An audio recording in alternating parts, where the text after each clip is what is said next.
Thank you very much. I'm really, really happy to be here and to listen to so many amazing talks. In my talk, though, I would like to bring you probably in a bit of different domain, which is, in this case, visual localization for robot and basically augmented reality devices. So this is the part of work I have been doing in University of Bonn, but also I will talk a bit about work we do in mixed reality in Microsoft.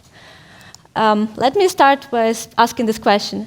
Have this ever happened to you that you are wandering in the city, looking around, seeing some parts of the city, and then you're coming back after some point in time and you ask yourself, have I seen this place before? Well, this definitely happened to me. This is where I would take my map, try to localize myself on that. The same actually happens to the robots. So when, for example, for autonomous cars, when they drive or need to drive around the city, they need to recognize the places they have been to. There's also another scenario that can happen is, for example, it happens in indoor scenarios. Maybe it's even happening in your homes, that there is a robot that cleans the floors, it goes around, needs to recognize if it has been there before to be able to clean your space properly and not in random places.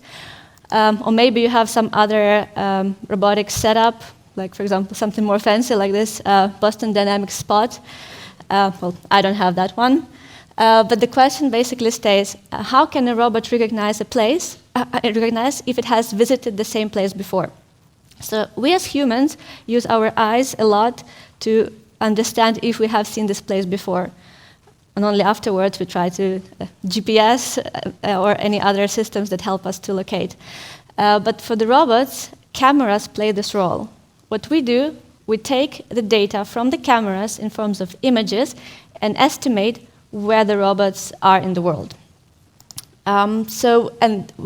While we're doing this, since we're taking data from images, we call it visual place recognition. So how does this system can look like from a robotics perspective?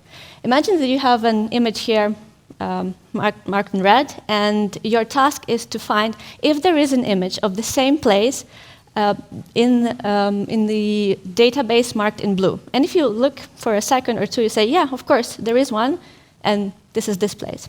What if we have a slightly different database? Just someone gave us another one. Maybe you need this 2 or 3 seconds to say, there are images that look similar, but the one that match is actually this one.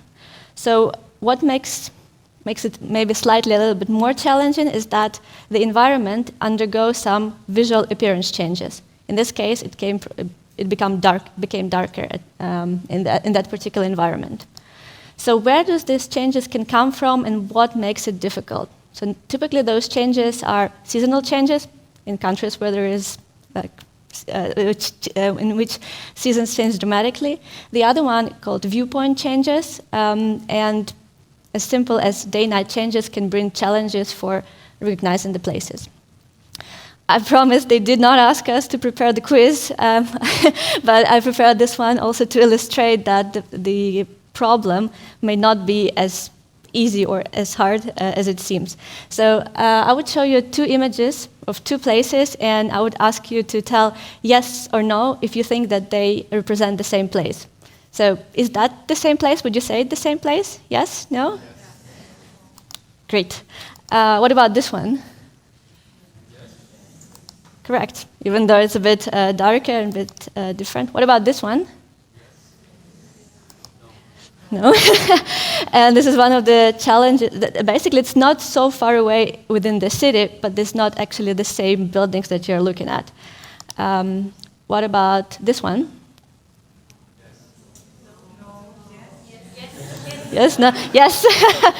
Well, you're right. It's quite challenging because the building in one of them was just demolished, and that's why it makes it a bit confusing for us to just given these 2 images to say if it's the same place or not. What about this one?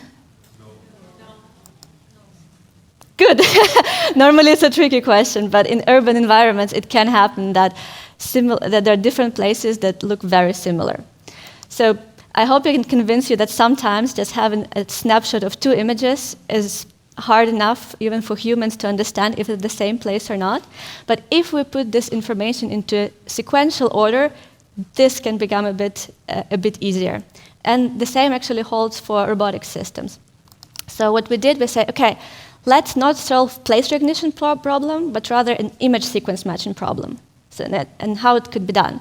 We say, okay, we go outside, collect our data set, for example, in winter, and we call it a reference sequence.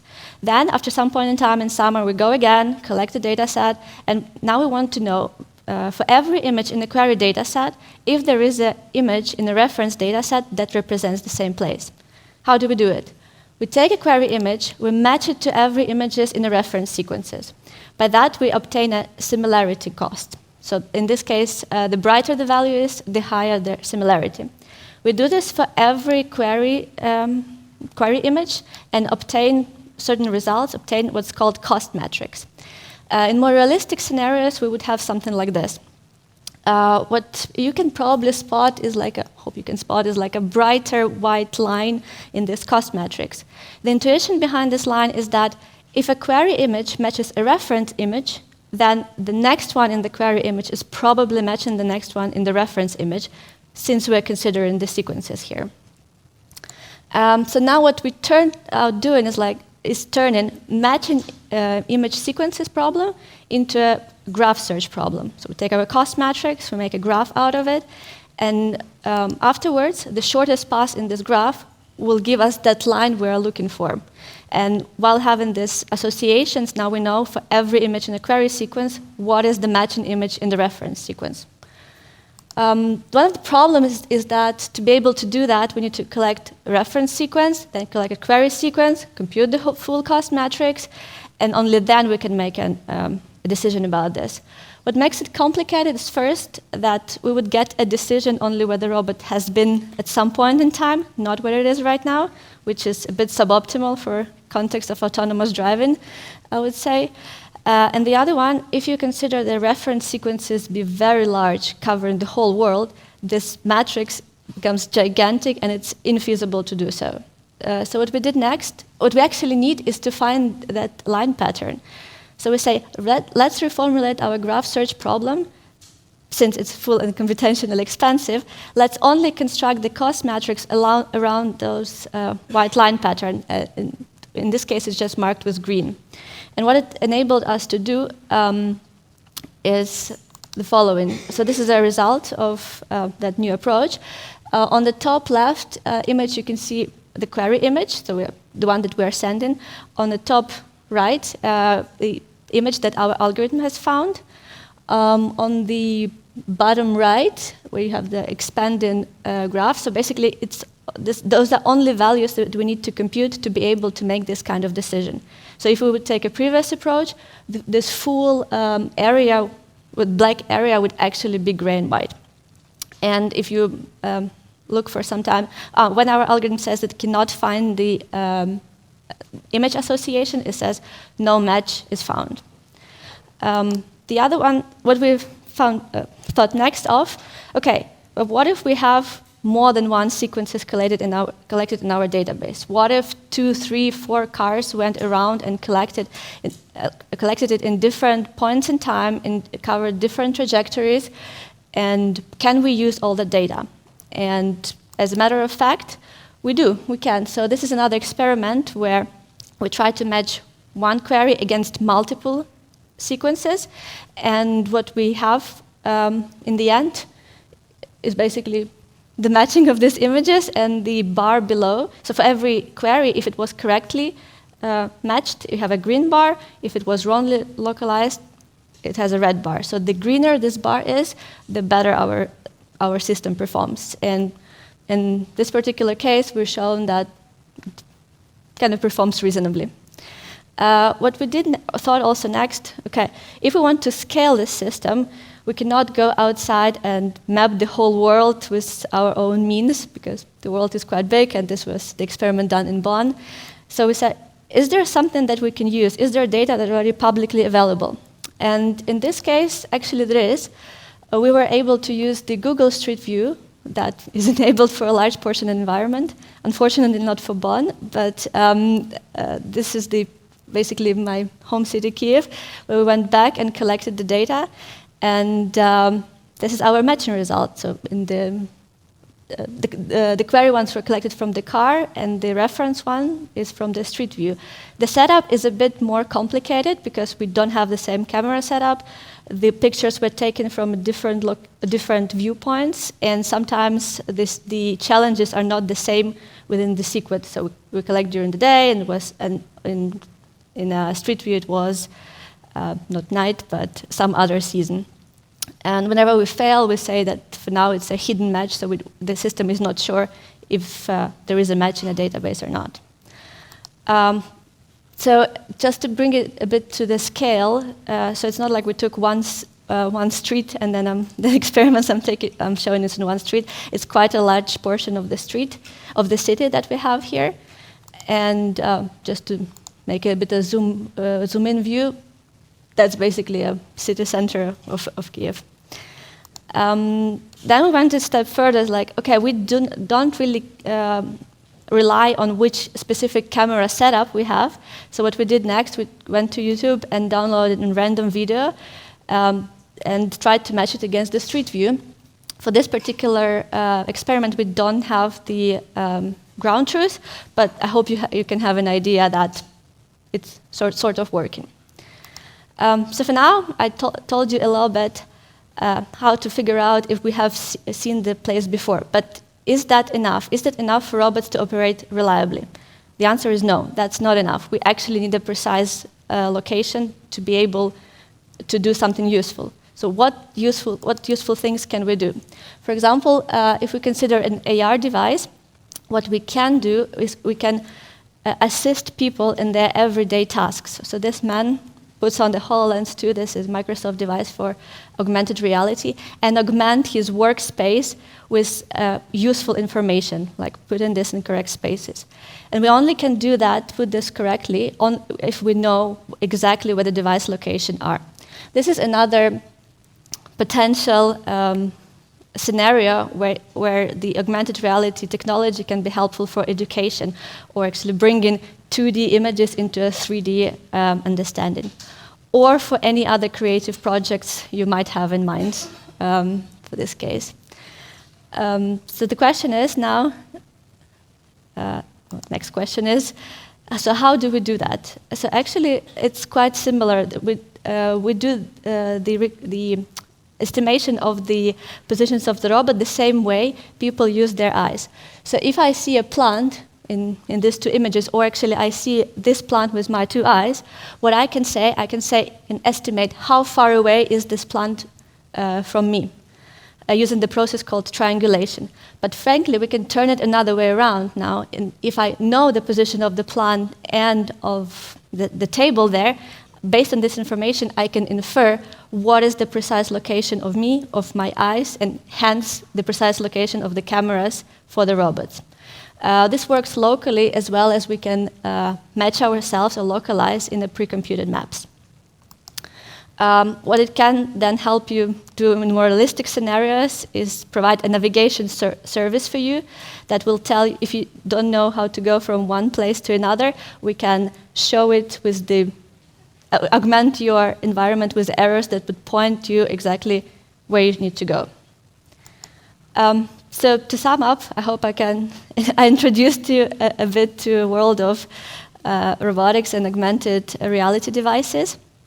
And the main message from me is devices need to know their exact position to be able to operate reliably and to be useful to people. Visual place recognition is one of the essential and key steps for visual localization. And what can the AR do for you, hopefully very soon, is to make you forget all of those very long meetings in front of 2D screen on Zoom, on Teams, and bring your more immersive meetings experience, because now you can project not just the content in front of you, but also make holograms and avatars of people so you can interact with them more naturally. One of the other scenarios are the AR-guided workplaces where people can get trainings on the factories without other people traveling and explaining them to them out there. What I find particularly exciting about is about interactive education, where we could bring all that knowledge that we have in books or in pictures rather in 3D and show the processes in terms of medical education, but it can go to every level, from high school to trainings to high school to kindergarten education. And what it can help you is as simple as show you where to go when you're rushing out to your meeting, exiting out from a subway or from Zurich main station, and you have no idea which exit to take or which street to take. This is hopefully something that navigation service is able to provide for you soon. That's it from my side. I'm thanking a lot for your attention and looking forward to your questions.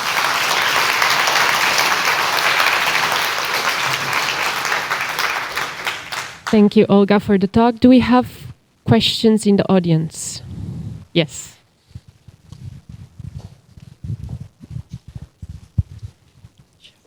Maybe this is a very naive question, but I'll ask it because your answer might just be very insightful for everyone. So you were talking about identifying precise locations and using cameras for it. I was wondering, there are a number of other sensors, right? Much more reliable and cheaper, and also not as privacy invasive as cameras. So especially for robots and autonomous cars, why don't we use those for precise location identification?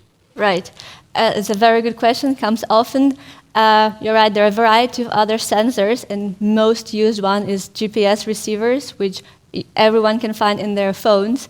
The thing is that at some locations, GPS may not be very reliable to give you very precise location. Consider you are in a city with big, tall buildings, and the signal just don't come to you, so you know you're somewhere there, and you're, this blue dot is just it's fantastic that it localizes you, but it's not enough to be able to precisely locate you, such that you can place the content with a very tight accuracy. It's one thing.